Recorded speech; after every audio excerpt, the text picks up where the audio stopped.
Good morning everybody. आज की class में जो हम बात करने जा रहे हैं वो नरम दल और गरम दल के बारे में बात करने जा रहे हैं। दोस्तों, जब हम अपने आज़ादी के इतिहास का दौर पढ़ेंगे तो हमें पता चलेगा कि समय समय पर कई संगठनों की स्थापना हुई। दोस्तों, उन्हीं में से एक महत्वपूर्ण संगठन था जो कांग्रेस था। और जो हम देखेंगे, जब कांग्रेस शुरुआती समय में जो कांग्रेस का कार्य करने का तरीका होगा वो बहुत ज़्यादा सॉफ्ट होगा, बहुत ज़्यादा हल्का होगा। अंग्रेजी शासन के प्रति ये बहुत ज़्यादा नरम होंगे, अंग्रेजी शासन के राष्ट्रभक्त होंगे, समय समय पर अंग्रेजी शासकों के साथ पत्र व्यवहार करेंगे और उनसे प्रार्थना किया करेंगे कि आप प्लीज भारत में ये सुधार कर दीजिए, आप प्लीज भारत में ये सुधार कर दीजिए। तो एक प्रकार से कहेंगे कि इनका जो तरीका था वो बहुत ज्यादा लचर तरीका था, एक संवैधानिक तरीका था, अनुनय विनय का तरीका, इनका कार्य करने का तरीका था। लेकिन दोस्तों, जब इन तरीकों से ये बहुत ज्यादा चीजों को प्राप्त नहीं कर पाएंगे, बहुत ज्यादा सुधार नहीं कर पाएंगे, तो इसी के खिलाफ कांग्रेस के अंदर एक नया संगठन उभर कर आएगा, कुछ नए लोगों का समूह उभर कर आएगा, एक नई सोच उभर कर आएगी जो सोच कहेगी कि नरम दल वालों से कुछ नहीं होगा, ये इस कार्यशैली से इस तरीके से बहुत ज्यादा प्राप्त नहीं कर पाएंगे। इसीलिए कांग्रेस को अपनी कार्यशैली बदलने की जरूरत है। और दोस्तों, इसी भावना से प्रेरित होते हुए कांग्रेस की 1907 की कांग्रेस सूरत अधिवेशन में नरम दल गरम दल वालों से का एक संगठन कह सकते हैं, एक समूह उभर कर आया गरम दल वालों का। और इनकी कार्यशैली बहुत आक्रामक होगी।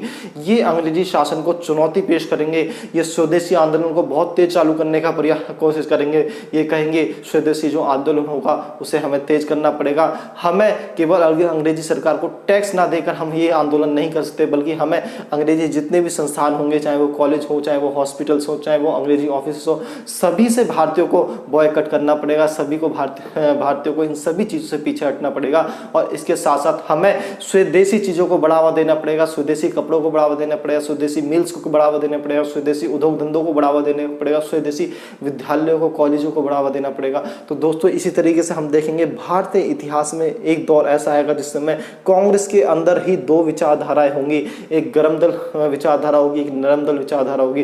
दोस्तों, हम उसी के बारे में पढ़ने जा रहे हैं। इस क्लास का मेरा माध्यम है कि आपको कम समय में ज़्यादा से ज़्यादा जानकारी देने का प्रयास करूं, क्योंकि यूपीएससी एक बहुत ब्रॉड सिलेबस है, हमेशा पढ़ते रहना, उससे कभी कभी आप बोर हो जाएंगे। तो कभी बाहर चलते फिरते, आते जाते, घूमते फिरते, नाचते गाते भी आप कान में लीड लगा के इस वीडियो को प्रयोग कर सकते हैं और कम समय में आपको गरम दल और नरम दल के बारे में सब कुछ जानने का मौका मिल जाएगा। तो दोस्तों, आओ जानते हैं नरम दल और गरम दल के बारे में। आखिरकार यूपीएससी में किस प्रकार के प्रश्नों को पूछा जाता है या पूछा जा सकता है, इनसे जुड़े महत्वपूर्ण तथ्य क्या है। दोस्तों, नरम दल 1885 से 1905 का जो भारतीय इतिहास में दौर होगा वो नरम दल का दौर होगा।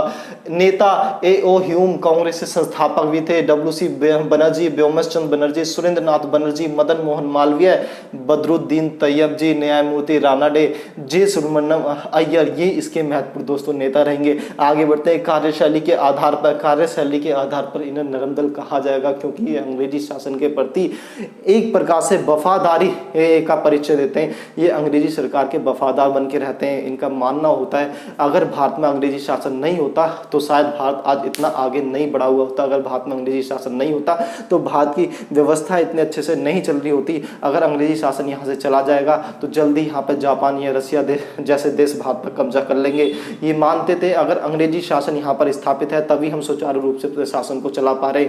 इनका कहना था कि भारत में जो कुछ कमियां उभर के आ रही है शासन में वो इस वजह से उभर के आ रही है क्योंकि अंग्रेजी जो शासक है अभी उनके भारतीय कल्चर के बारे में, भारतीय संस्कृति के बारे में कम जानते हैं या फिर भारतीय अंग्रेजों को नहीं समझ पा रहे हैं। तो कार्यशैली एक तरीके से अंग्रेजों के प्रशंसक रहेंगे, प्रशंसा करेंगे अंग्रेजों के, भक्त रहेंगे अंग्रेजों के ये, और संवैधानिक तरीकों से सुधार चाहेंगे। मतलब जो भी सुधार हो, तरीके से हो, वो चर्चा करने के बाद हो, अंग्रेजी शासन को अच्छा लगता है तो हो। आगे बढ़ते हैं। 1905 में जो स्वदेशी आंदोलन होगा, स्वदेशी आंदोलन में जन गण मन को राष्ट्रीय गीत बनाना चाहेंगे। जो आज वर्तमान में हमारा राष्ट्रीय ज्ञान है उसे ही राष्ट्रीय गीत बनाने के पक्षधर होंगे।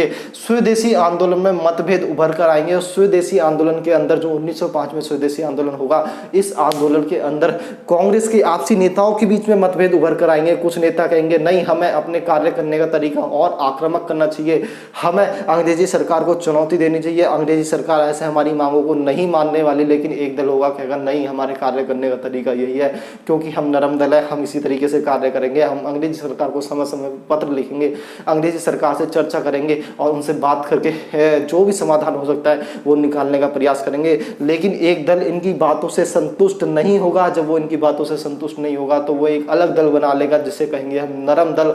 और इस नरम दल के बारे में देखते हैं तो दोस्तों 1905 से लेकर 1916 तक ये नरम दल गरम दल अस्तित्व में रहता है। दोस्तों ये जो गरम दल रहता है 1916 तक अस्तित्व में रहेगा, लेकिन 1916 में इस दल के सभी नेता फिर से कांग्रेस में मिल जाएंगे और ये लखनऊ अधिवेशन में होगा। इस दल के सभी नेता फिर से कांग्रेस में नरम दल में मिल जाएंगे और फिर से एक हमारे सामने एक कांग्रेस स्थापित हो जाएगी।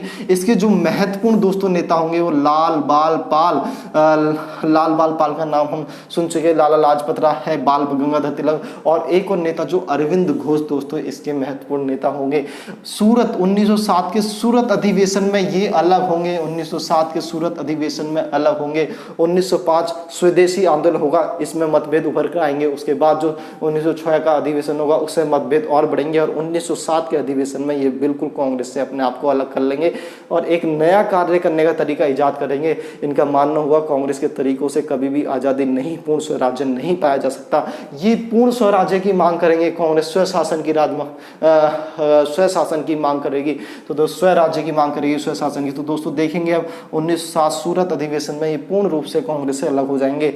आक्रामक तरीका होगा कार्यशैली करने का, आक्रामक तरीका। हम सिर्फ सरकार से, ऐसा नहीं है कि हम सरकार को सिर्फ टैक्स ना दे, अंग्रेजी सरकार को टैक्स ना दे तो अंग्रेजी सरकार झुक जाएगी। नहीं, हमें इससे भी ज्यादा करने की कोशिश करनी पड़ेगी। हमें टैक्स ना देने के साथ साथ इनके जितने भी सरकारी संस्थान है उनका बहिष्कार करना पड़ेगा, उन्हें बॉयकॉट करना पड़ेगा। जितने भी लोग सरकारी नौकरी कर रहे हैं अंग्रेजी शासन के अंतर्गत, सब अपनी सरकारी नौकरी छोड़ दीजिए। जो लोग विदेशी कपड़ों का प्रयोग कर रहे हैं, विदेशी जूतों का प्रयोग कर रहे हैं, विदेशी किताबों का, पेनों का प्रयोग कर रहे हैं, वो विदेशी सारी चीज़ों का बहिष्कार कर दें। आज से अपने जीवन में कसम खा लें कि किसी भी प्रकार की विदेशी चीज़ का प्रयोग नहीं करेंगे। अगर भारतीयता को बढ़ाना है, अगर राष्ट्रवाद को लाना है, अगर भारत को आज़ाद देश बनाना है तो इनका ये कार्य करने का तरीका होगा। ये कहेंगे है कि सारी अंग्रेजी वस्तुओं का बहिष्कार कर दो और उसकी जगह भारतीय वस्तुओं को उभारना शुरू करो, भारतीय उद्योग धंधों को उभारना शुरू करो, भारतीय कॉलेज, हॉस्पिटल्स, स्कूल्सों को बनाना शुरू करो जो स्वदेशी होंगे, तभी हम अंग्रेजों को टक्कर दे पाएंगे।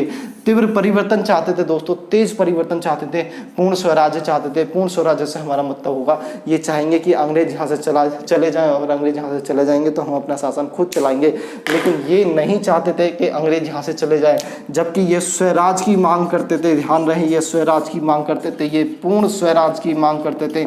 स्वराज का अर्थ होता है जिस तरीके से अंग्रेज जब ऑस्ट्रेलिया में अपने शासन की स्थापना करी थी और जब कनाडा में अपने शासन की स्थापना करी थी, तो ऑस्ट्रेलिया और कनाडा अंग्रेजों के यहाँ पे एक स्वराज पद्धति के अंतर्गत शासन किया जाता था। मतलब यहाँ के लोगों को अंग्रेजों ने ज़्यादा अधिकार दे रखे थे तुलना में। अगर हम अपने देश की बात करें तो ये ज़्यादा अधिकारों के पक्षधर थे कि अंग्रेज सिर्फ हमें अधिकार दे और अंग्रेजों के अंतर्गत ही हम शासन करें। लेकिन ये पूर्ण स्वराज के अंग्रेज यहाँ से चले ही जाए, हमें कोई जरूरत नहीं अंग्रेजों की।